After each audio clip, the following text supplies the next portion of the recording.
Whatever.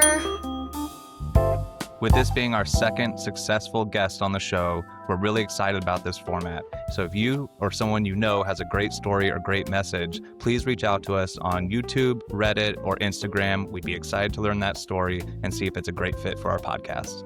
And with today's guest, it's Jason. He's a podcaster, digital content creator, and technical writer who spent 2 decades as a registered respiratory therapist before transitioning to teach biology and chemistry. He's known for his analytical mindset and colorful surgical hats. He recently moved to Nevada Desert Homestead, where he balances teaching, livestock, and a rural life. Outside of the classroom, Jason manages Ginger Fury, a fictional AI-generated virtual cat rock band, blending scientific precision, healthcare experience, and creative eccentricities in everything they do. You want to tell us a little bit more about yourself, Jason? Well, guys, that's a broad question. There's so many places we could go. I'll be 53 in August. I am a huge social justice advocate. In fact, that's why I had started my own podcast.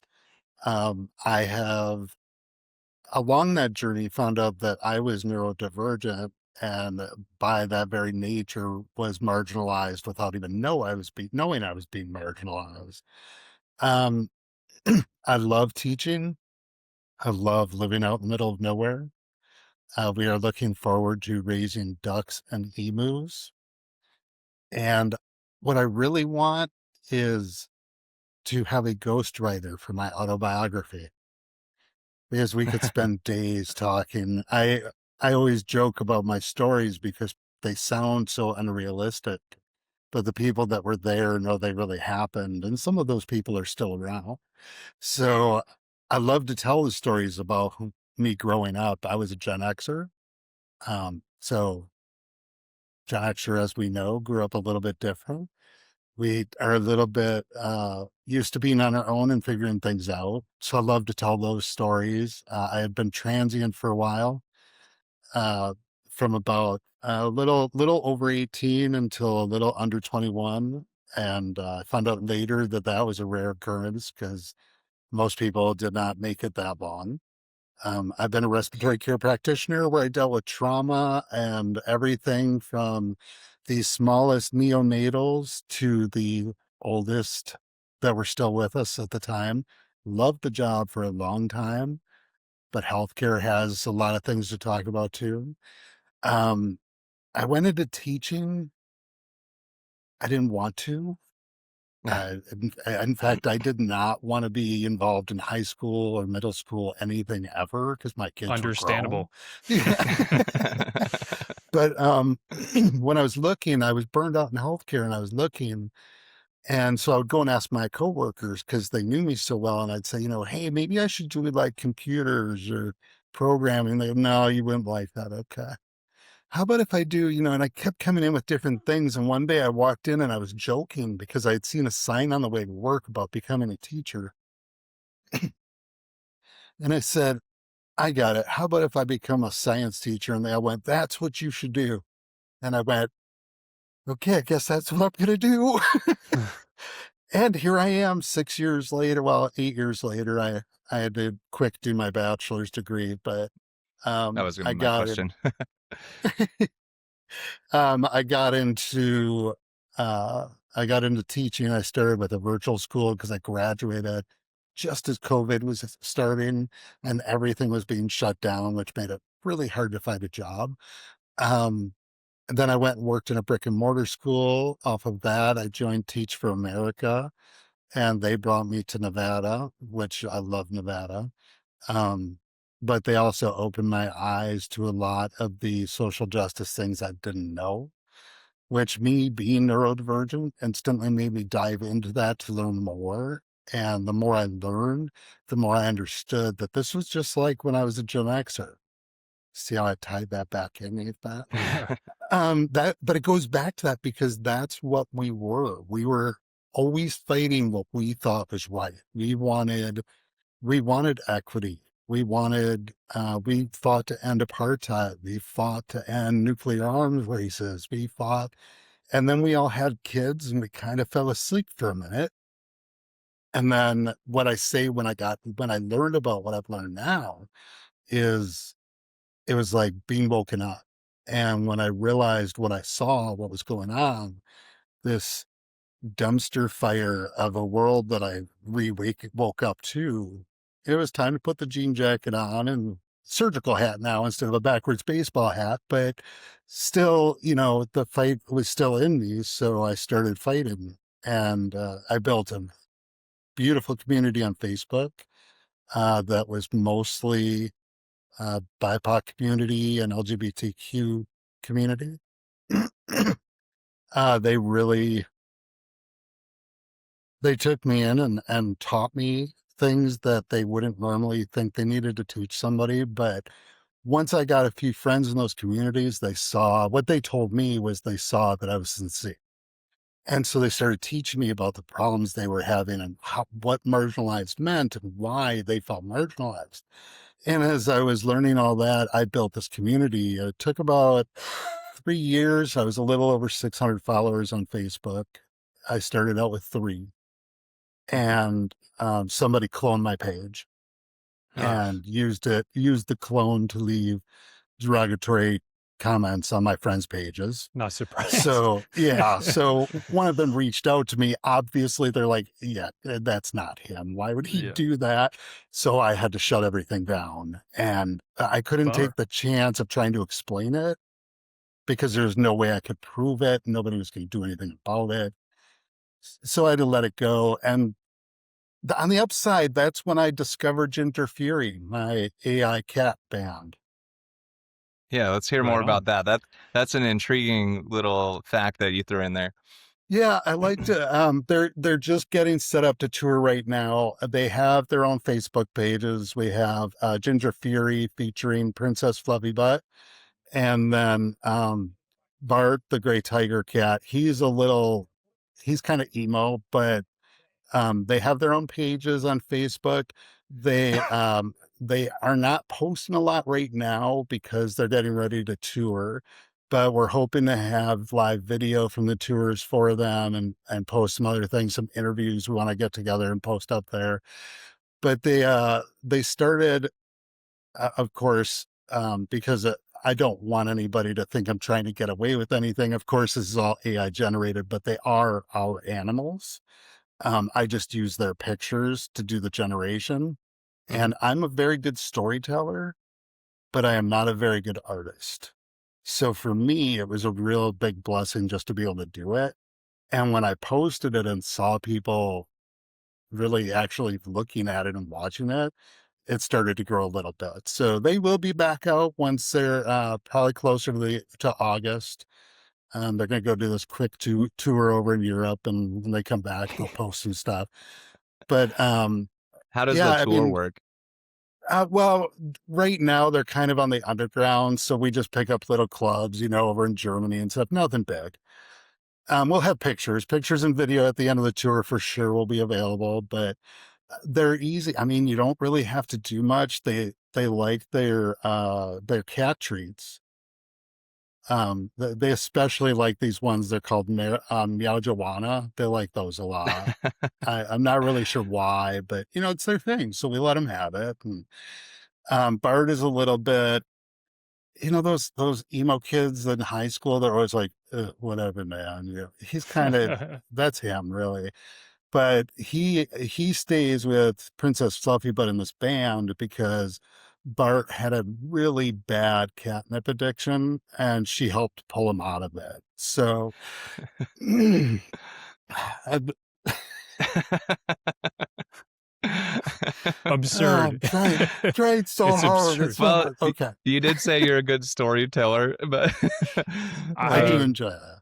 have a question. Yes, I kind of grabbed onto something you said in the beginning. Well, actually, first I want to say you sent us a couple links because we asked to some of your podcasts that you'd done. And what stood out to me, I watched a couple of them, was, and it was the same thing that your community had said to you. I recognized immediately that occurred to me that you're very impassioned and care a lot about other people. Like that's the first thing I saw right away, thank you. which is like a rare trait. Like honestly, if I was being honest, I would say I I care, but not on that level that you care. So I find it very interesting that how much you care. It's fascinating to me when I meet people like that. The world needs people like that. But my question to you then was going to be, you mentioned that you found out you were neurodivergent. Um, you didn't realize it, and I believe you said that somebody told it to you. How did that come about? What exactly does that mean when you say you're neurodivergent, and how did it then affect your life going forward? Well, so neurodivergent is kind of an umbrella term that was used by a guy on TikTok. I'm gonna get his name wrong, but I'm gonna try anyway. I think his name was Connor DeWolf. He has a lot of videos about ADD, ADHD, neurodivergence, and he plays them out like skits a lot of times. It's really just fun. But when you're watching him and all of a sudden start going, wait, that's me. Wait, how does he know that? And so, ironically, because of the way my brain works, it made me start researching it more. And the more I researched, the more I started realizing, okay, this is starting to make sense now. And what was even funnier was I live with three other people. Two of them are also neurodivergent, and I did not really realize it. So it's become a very interesting adventure for us because we become much more accepting of each other's little quirks and what we call stims, where we move when we're nervous. Like I move my hands a lot. Um, but we've become much more tolerant of those things because we know we have those same things that could annoy them too, you know? Mm-hmm. But watching his videos and researching, I don't use the term autism when I describe myself because I do not have a diagnosis. And from the friends that I've met in that world, they told me right now wasn't really any benefit to me getting one anyway. So I just follow the label with neurodivergence. I think differently. For example, I'm a teacher. And Mm. so when I first meet my kids, I have to tell them things about myself because it's not fair if I don't. Like, I don't have a concept of linear time. Um, what happened yesterday and what happens today are all the same in my head. If I tell you a story of something that happened to me 30 years ago, it will sound like it just happened because that's how I remember it. Hence the good storytelling. But, it's not fair to my kids if they don't know that because it can cause problems with deadlines. Because to me, if you turn something in late, one day, I can't tell if it's one day or many days late. I just know it was late. And so they get frustrated because I don't put the grade in as fast as they think I should because I'm not going to rush because they were late. And then it becomes a whole thing. Hmm. Or doom boxing, which is pretty common. If you give me something and ask me to keep it for you, you need to know where I put it. Because if I set it on my desk and then I put something on top of it, that is the one place I won't look for it. I will look everywhere else in the room for it, and then I'll tell you I can't find it. I feel So, like most of us guys kind of have that issue when the wife says, "Will you grab the I was ketchup gonna out of the say, fridge?" And yeah. you're like, yeah. "We do not have ketchup," and then she opens it, it's right there. So, It is no, and it is very common. And if you do that once in a while, it's normal. It's when yeah. you do it all the time. I can't like everything I have has to be in the open. My phone has to have a red back because my couch is black. And if I put it down on the couch, I can't see it and I won't remember where it is. Little things like that. It's nothing life altering. It's Well, just you have to know yourself. a And question for you then is: you said you're a father. yes. Did it affect how you raised your kids? And you didn't know at the time that you were neurodivergent. So did that make being a parent and raising children more difficult, easier, or did you see? Can you realize now that there was something that made it different? Yeah, I mean, there are things about it, like, I am consistently this is pretty much my mode all the time, unless I get really impassioned about something, and then I go way up here really fast. But this is pretty much where I am. I don't get angry, things don't make me mad. I get frustrated, irritated, annoyed, but I don't get angry. So for my kids, one of the worst things for them was that I never yelled. And so, well, not until my daughter was 10 or 11 years old, I think. And I was just talking to her about something and she started crying. I said, "Why are you crying?" And she said, "You're yelling at me." I said, Sweetheart, I'm not." And I thought, oh my God, she literally doesn't know what it sounds like when I'm mad. So I had to start yelling when I was mad at her so she could tell the This is difference. yelling. Yeah, That is exactly. that Or, is so funny because my youngest, if I get a little stern with him over something, he'll kind of start to break down and I'll be like, "Why are you crying? I'm not mad. I'm not frustrated. It's because you yelled at me." It's like, I did not yell. I even said I'm oh, not angry. I'm not mad. stop telling me I'm angry. Yeah, Yeah. exactly. Well, my eldest was, now in hindsight, he's neurodivergent, and I was probably much harder on them than I should have been. Because had I realized how much we were alike, which is probably why it was so hard on them. But, I mean, and it's not always good. Like, it's destroyed almost all of my relationships because people Almost. don't understand. Yeah, well, Really? the ones I have now are good, but because they discovered who I really was and they were okay with it, you know? Well, Like, how could it be that destructive? Because what you described was that you misplaced things and had memory issues. So what yeah. possibly could have? Well, I misinterpret things a lot of times Mm, because I very much function on patterns. mm, So I'm very quick to identify patterns. And when I identify them, I try to stay with them because I think that's what's supposed to happen. And if you misinterpret them, little ones, it's not so bad, but big ones, it can be very bad, and nothing violent or ugly like that. It wasn't anything criminal. It was just relationships are hard to begin with. they're hard to navigate, and I think the Yeah. Mhm. first thing like anybody needs to know going into relationships is like, don't assume, right? Right. Right. Like, Yeah. yeah, that's probably the worst thing you could do. What you just said is when you go into a relationship and you're like, oh, this is how that is, and this is how that is, you know, Yes. Well, and at the attributing time, motives to other people and things like that. yeah. Yes. Yeah. Yes. Because I have that conversation a lot. Yeah. Um, before I understood, before anybody, but for most people I know understand if they're neurodivergent, they mask. I'm sure that this has become a popular thing for people to talk about, so I'm sure everybody understands what that means. But when you don't even know you're doing it because you're just trying to fit in and you think like me, if for me it was, I'm not thinking like everybody else. So that's weird. I need to fix that. I need to be more like everybody else. So whoever was around me, I would try to assimilate to what they were like. And we call that chameleon. Oh yeah, gotcha. Well, I don't call it that, but you can try.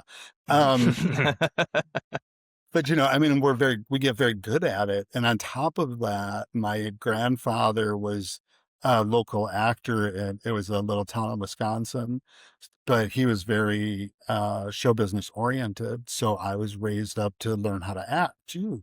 So you put somebody who feels like they have to chameleon in, and somebody who's been taught how to act, pretty soon they don't even know they're wearing a mask anymore. And when it starts to slip, because you can't always hold it, it takes energy.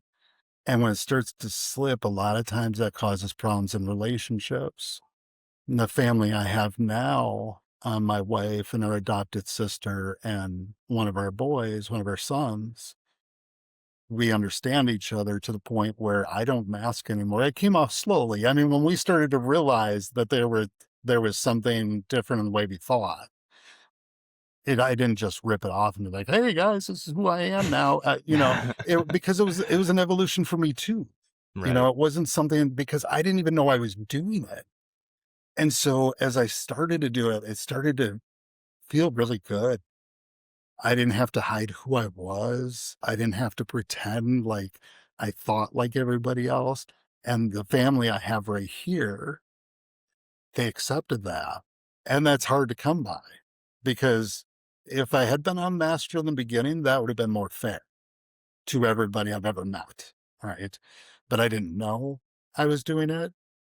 And I remember being young. I remember being in my late teens and telling a lot of people I knew I didn't really know who I was.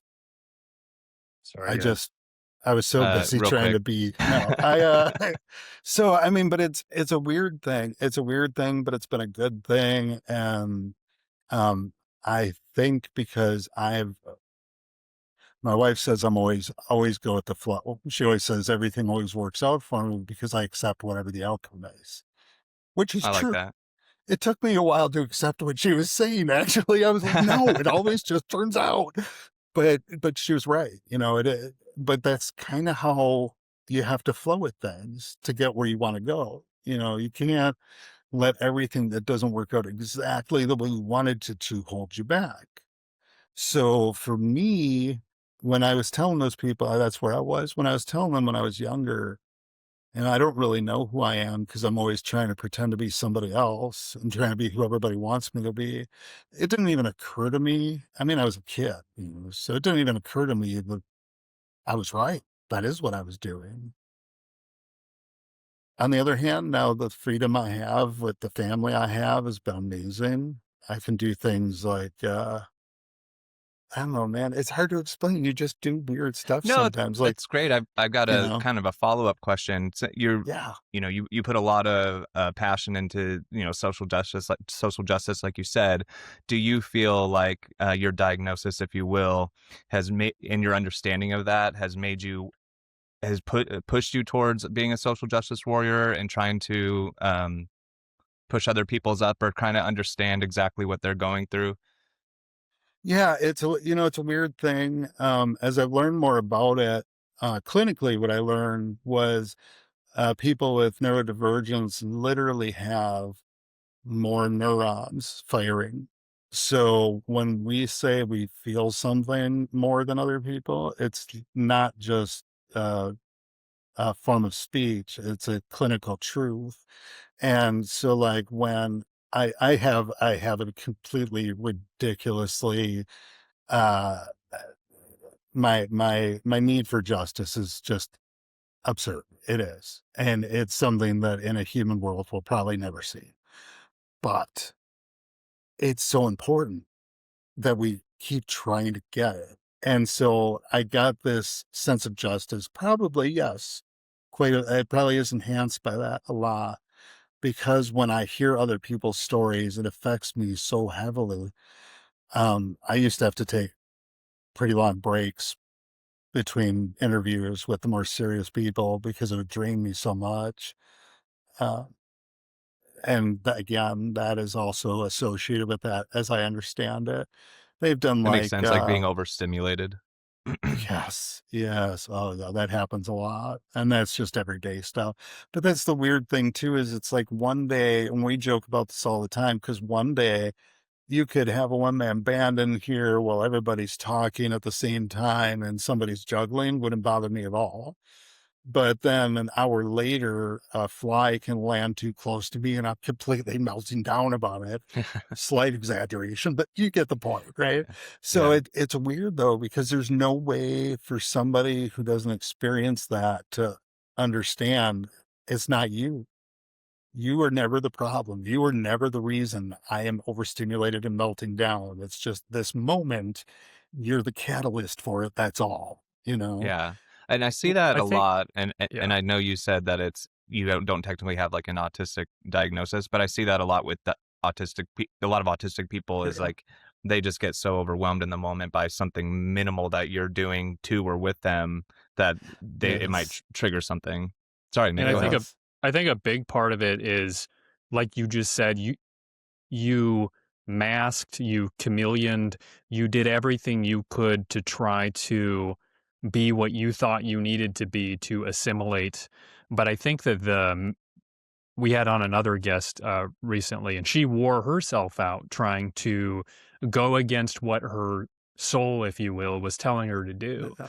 She ignored it for so long, and the all of it kind of was rooted in a lack of boundaries and the ability to preserve herself, which it sounds Yes. like is kind of similar to you, where you mask chameleon to try to fit in. But the truth is, what you need is the ability to kind of fortify your. It's not you're not being rude by telling other people, I need this space for myself to be who I am. And Yes. I agree. We all need and deserve that, you know? Oh, absolutely. I mean, it's anything, any accommodation that I would ever ask for from anybody, in my opinion, would benefit everybody. And that rolls into the social justice thing again. I had I'll leave his name out of it for now because I didn't ask him first. But this renewal by Anderson got came to sell us the windows we needed. Really nice, did a great job, you know. And while we were talking, he made some comment about needing to work so that he could go home or whatever. And I said, I said, there was a friend of mine who taught me that rest is not earned. So I said, the important thing to remember is that you can't do what you do without resting, without getting fortified, like you said, right? So rest is actually a form of resistance against oppression.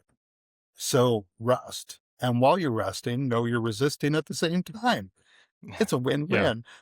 I tell the people this stuff all the time, and it's always funny to me because our son was standing over by the kitchen island while I was talking to him. And as soon as I started talking, I could see the smile come on his face, like, oh, here we go again. But I told him, I said, but people need to hear it. I said, I know you feel that way, but did you watch him? He was absorbing what I was saying.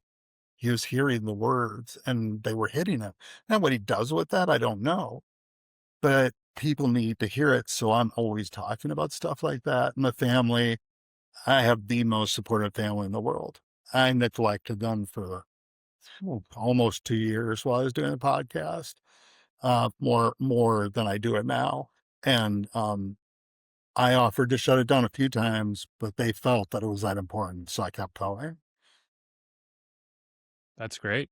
That's great that you have that support network. Um, I was going to ask you a little bit more about how your mind works because you said Yeah, earlier that you don't really yell and don't really get super angry, but you also apparently have very strong opinions. So my question sure. to you is, how do you handle conflict with people that you don't necessarily agree with ideologically on these things? Like, how does that go for you usually? How do you feel about it?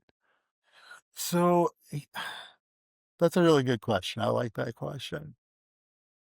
So here's the thing is I wish I could have a conversation with somebody that didn't agree with me ideologically without them breaking down into ridiculousness. I don't want to argue with somebody. I just want to talk about it. I used to be able to do that when I was very conservative at the time. I've gone back and forth over the years. I don't really affiliate with either one. That's a whole nother story. If you guys want to delve down that, I we think a can do lot of that in people a are feeling minute. that way But right now, so I that's think a okay. lot of people are feeling that way. Yeah. Yes, agreed. it's a yeah, and so I never Like, really, don't put me on your team, like, I don't want, exactly. Yeah, yeah, no, I'll go where I need to go, and that's how it yeah, should be, though. We shouldn't be, that's exactly how it should be. You should be going with whoever you think's best, not just because they wear the right color, right? Mhm. So I guess, when I used to be able to have those conversations, and I remember one in particular, I was definitely in a much more conservative state of mind at the time, and the, gentleman I was talking to was very, very liberal, not leftist. I would call myself leftist. He was very, very liberal, though, and so we were discussing, all kinds of things that night. We were working night shift, and we were discussing all kinds of things that night, and I remember us both saying, see, neither one of us are really trying to change the mind of the other one. We're just trying to understand why you believe what you believe is true. And those were healthy conversations. Sometimes I swayed him a little bit. Sometimes he swayed me a little bit. Most of the time, it never really changed anything. But I understood why he thought the way he did. And to me, that is more important. I would love to have those conversations. But what usually happens is the people I'm disagreeing with throw non-factual things into the conversation, which I can't really deal with because that only gives me two options: either get irritated that you bring in non-factual stuff into it, or start making up my own stories, which I love to do, but not in that situation, Making up right? stories.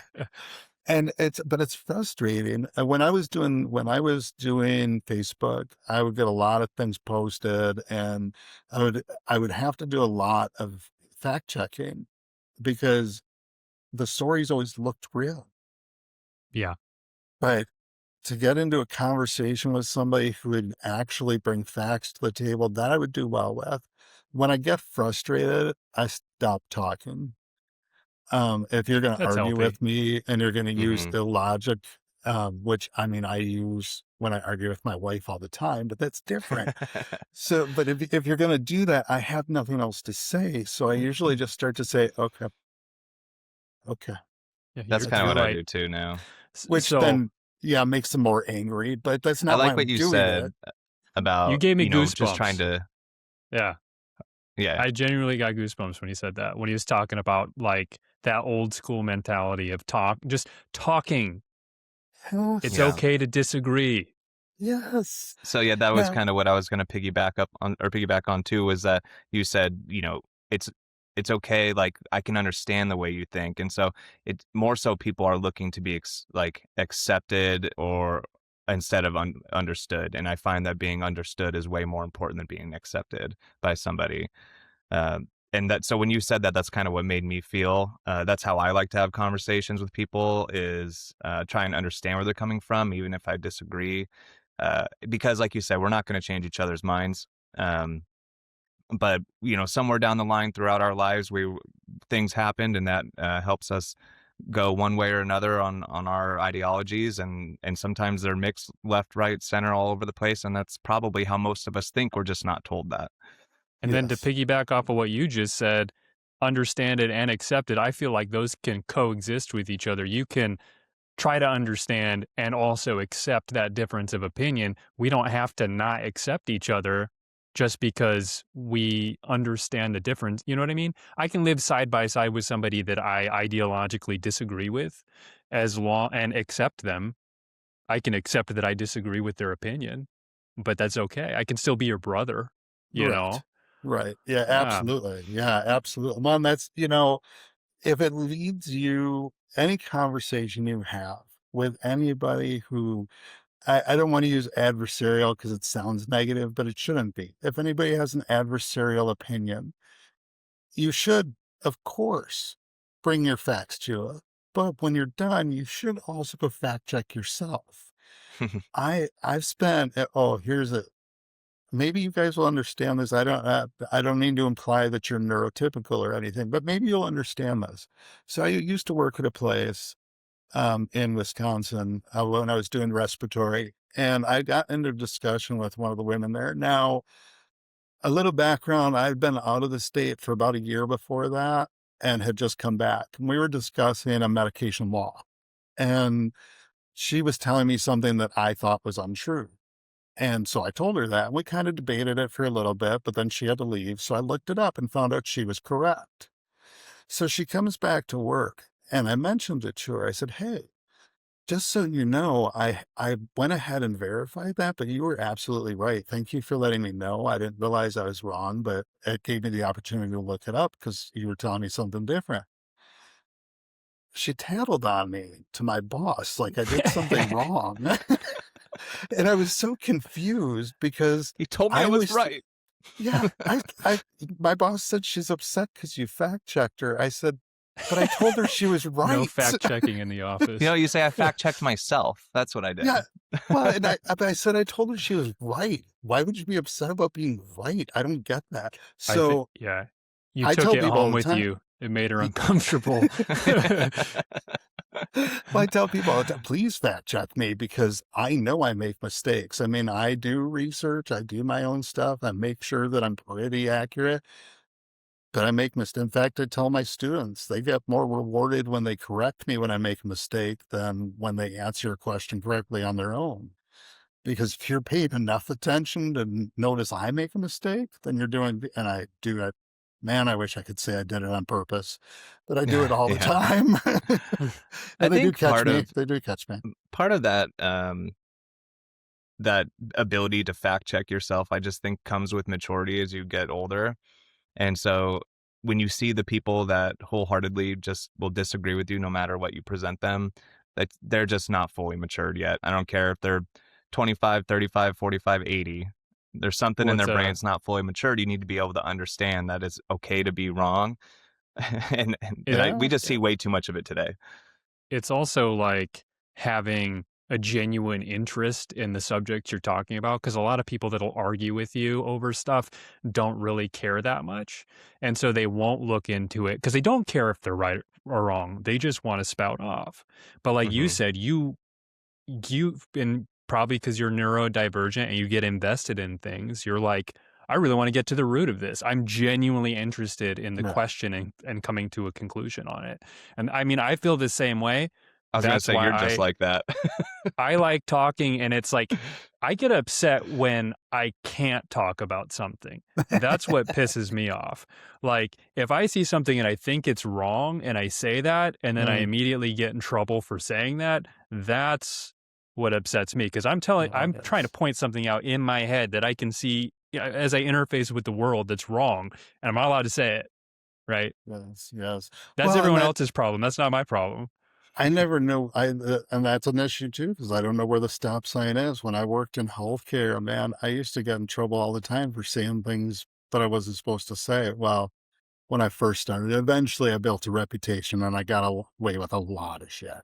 But before that, when I was new still, man, they'd come at, I remember there was this one time, this doctor, and it was not meant to be an insult. He was short of stature and we were in a cove. So we were doing CPR and he was trying to do compressions, but the way he had to bend because of his height, he was going to wear himself out. So I kept trying to get somebody to get him a step stool and nobody was listening. So I may have pointed out that he was short and needed a step stool, which of course then they got him one right away. And They you got all pointed out the butthurt. obvious. Yeah, they got all butthurt about it. I'm like, you guys couldn't see that? I mean, clearly I needed to point it out because nobody was doing You're like, anything I'm about trying to it. save a future life here. Yes, yes, you know? Oh So, my I mean, goodness. yeah, but it's hard to know where to stop because the only other option would have been tell somebody to, bump him out and replace him. And I felt that would have been rude too. On the other hand, once I got a reputation, I walked into a room where they had clearly given a patient too much pain medication. And I said, well, somebody give her Narcan, and they just did it. And that shit's fine. So, normally, I mean, there was a doctor there. Don't get me wrong. There was a doctor there who okayed the order, but I mean, when it's hard to know the rules because, okay, I can't do this during these years, but then during these years, it's okay for me to do it. Or interviews kill people with neurodivergence, job interviews, because we don't know the rules and they seem to change a lot. So like I Hmm. was turned down for a job one time because they asked where I saw myself in 10 years and I said Arizona. That was in Wisconsin. That was a Wisconsin Children's Hospital, to which they said, you don't really fit into our vision. And I thought, well, that's weird because nobody stays there for 10 years. Why would they be surprised by that? I know they want to Uh, hear the boilerplate They option want you or to boilerplate message. lie. Yeah. yes, Yeah. I will be Yeah. here forever. But Dream ironically, the job. the woman that turned me down 6 months later moved to Arizona. So Of I course she think it was did. a little bit of a shady thing going on there. But Yeah. so there, I guess, because the neurodivergent path is definitely more interesting to talk about. And because of that, so there's those little things, it's not something you think about. You can't tell by looking at me. I don't wear anything that usually points that out. Um, Talking to me on a regular basis, you wouldn't know unless I told you. In fact, usually when it comes up, I'm usually defending somebody, and the people that know me are usually like, "What?" And then my favorite is when they say, "Oh, you must be high functioning." I said, "Please don't call me that." And, they don't mean anything, so I don't get mad about it. Yeah. I need them to ask me why. So they say, "Oh, why?" I go, "Because my IQ is 160, so high functioning implies I am working above my ability. Nothing here is above my ability." But I said, low support is what I prefer because I don't need much. Usually the only thing I really need is if I'm overstimulated, I need to be left alone. And that Mhm. only happens under pretty extreme circumstances. When we do testing and I have to be in a single room the entire day with the same students, a lot of times that causes me to be overstimulated, but then I just plan to take the day after off. So, it's little things like that. They're not huge accommodations. Yeah. And there I are got a people that question for you then. Mhm. You had said that part of part of it is that you will talk with your hands a lot and you'll move Yeah. like so do you feel when you're in a more overstimulated position that that either increases or decreases? Like almost if you will like a tick of some sort? Oh, yeah. Yeah, we call them stems. You're just stimming. But yeah, it gets more, if I'm not moving my hands and I'm moving my feet. So, it's not always because of a bad thing, though, like, Mhm. good things can overstimulate you too, Yeah. and those you just try to push through because you wanna keep doing them, you don't wanna stop the good thing. That makes me think I saw videos, and I think it was like Post Malone and Amy Winehouse or something. When they were get really, really into their music, they'll start doing that. Is that the same idea? Yeah, and I mean, my suspicion is that the majority of performers are some kind of neurodivergence, whether they're ADD or whatever. Because, yeah, and that would explain that because they get so engrossed in it and lost in it and excited by it that they just start stimming. That Okay. would make sense. Yeah. Yeah. Yeah. I'll have to look into that. That would be interesting to know if that was You what that was. I had a you can find drummer some that videos for sure. I knew that he would make the craziest faces when he was drawing. I know because it's his brain is splitting it off in a million Mm. different directions to Oh, keep time. yeah. But if you watched his face, it was just contorting in all these weird. Like I looked at him, I was like, "Whoa, that's crazy." Well, But if you think about what masking is in neurodivergence, it makes sense that those people become performers. I mean, even as a teacher, I'm a performer. I want to do public speaking. That's very hard to get off the ground, but I want to do it. Um, I love teaching because I get to perform several times a day and the audience is interactive. So really, I mean, because of the way that your brain works, it almost benefits you to either do that, or I've often said people in healthcare, because your brain has to be able to go so many different directions and stay sensory at the same time, you know? Do you feel like uh that could make you this is a total random question, but Mhm. like a really good sports coach? Yeah, well, some of my athlete students think so. They enjoy my classes because I can get all fired up, especially when they're there, which Well, I is was thinking how you said ironic, that you right? really recognize patterns, and so if you were able to Yeah. see plays and stuff, it'd Oh, be like yeah. they're gonna run this Oh, and you know. yeah. Born and raised Wisconsin, Green Bay Packer fan. There you Green go. and gold, do or die. It's just the way it's always going to be. I don't watch as much as I used to, but when I used to watch, it was always easy to tell what play was going to go next because they always do the same thing. And there's little alterations, but it doesn't take long to pick up those either. Yeah. So, Yeah. yeah, I suppose I would have been. But I think it's also, it helps me with teaching. It definitely helped me in healthcare because I couldn't diagnose people, but I did it all the time. I mean, I could because I could see the patterns of past patients I had. Do you I ever had a take your skills down to Vegas? yeah, yeah. I had considered it quite a few times. I mean, there are patterns there. Mhm. It's kind of more like see, this is where I start to sound crazy, guys. So bear with me, we like okay? crazy. Go ahead. Yeah, let's go So there. I'm I have the one of the reasons I react to people so much and their stories so much is because I can their energy affects me. Their happy, sad, angry energy, it affects me too. And I absorb it like it becomes my own. And that's why I look so sincere when I'm doing this stuff, because I'm literally feeling it with them. When you go to a casino, you can't feel algorithms, but you can feel shifts in energy. And if you're close enough to a machine, when it has that shift, you can feel it if you know what it feels like. I think probably everybody can, but you have to know what it feels like. And I've done it enough times that I don't always win. Oh God, no, I don't always. I lose way more than I win. But when I go up to a machine with my wife and I say this one's going to hit, she knows it is. And sometimes 50% of the time it's a hand payout. 50% of the time it's 900. It's still So still a win, yeah. yeah, so I mean it's but it's just a feeling you got, and it works with Okay, almost everything. So question. Doesn't mm, sound crazy. okay.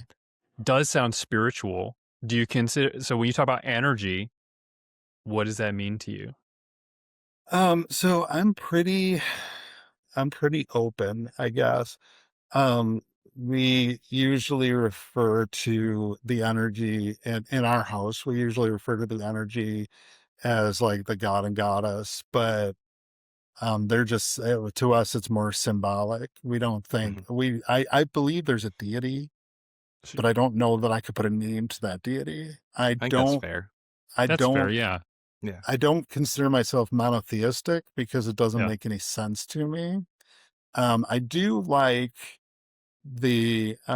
do like I want to say it was Nordic, but they believe that when you die, you go to Summerland where you review your life, and your whole job uh is to experience everything, good, bad, and otherwise. So when you go, you review your life to see what else you need to experience, and then you choose what you're going to experience next, and you come back to experience that. That one's a little bit hard for me because maybe another time I'll share more of my story with you, but I Yeah. find it hard to believe I would have chosen this story.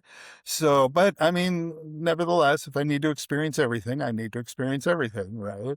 So you do this until you've reached a point where you've experienced everything. Now, there's a couple of different ways you can go depending on which belief you follow, but um, some people believe that once you've experienced everything, you join the all, which is the all of our energy. And once all of our energy has come back together, it'll be complete. And I don't really know what happens after that. But in my head, it doesn't matter because if that's where I'm going, once I'm there, I'll understand. Right. Um, the other opportunities are things like similar to something people call white lighter, where you can come back and help other people on their journey, Mhm. sometimes in more of an ethereal way, sometimes in a more physical way. Um, and then, of course, there could be what do they call it? It's like the dark side of it. Typically, what my belief is that people who do bad things, like truly bad things, their soul's not bad, their soul's immature. And so through this process of experiencing, your soul matures and you get better, but some of them choose not to. And so those I think could be what some people refer to as demons. I don't think they're demons. I think they're immature souls that have chosen not to grow, not to. Okay, you know what? I mean, if you guys want, we can do this again. Yeah. I'm off until August, so we can definitely do Oh, this sure. again. I've enjoyed talking to you guys. I would like to go down that road more. I mean, it's been an interesting journey for me, um, because I did a lot. I've studied ish a lot of theology, a lot of different faiths, and was pretty lost when when my family decided that we were all kind of being drawn to this direction, which we refer to as metaphysical, really.